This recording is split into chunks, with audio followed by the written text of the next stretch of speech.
freelancer na in-update siya ng kanyang real estate agent na nire-require siya ni Pag-ibig ng ITR. Itong memo na to ay galing sa developer. Nakalagay, virtual assistance buyer with foreign employers ay kailangan na ng ITR.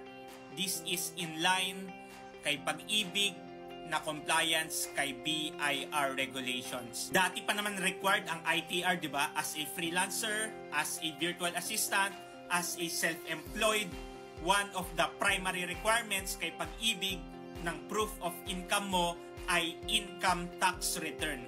Kaya ang tingin ko dito, mas naghihigpit na si Pag-ibig sa pagre-require ng income tax return for virtual assistants, for freelancers. Kung may plano kang mag-housing loan kay Pag-ibig, might as well i-consider mo ang pag-register kay BIR as a freelancer, as a virtual assistant.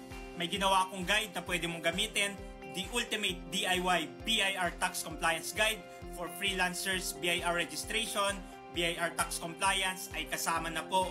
Kuha ka ng copy sa website namin, libre lang. Kung may concern ka sa DIY guide, sa taxes mo as a virtual assistant, I'm inviting you sa aming support group, Freelancers BIR Tax Compliance Support Group, para masagot ko at ang mga co-freelancers mo ang mga question mo. If you are a freelancer at meron kang concern or question regarding freelancers BIR registration and freelancers tax compliance, comment mo lang yan at sasagutin ko yan.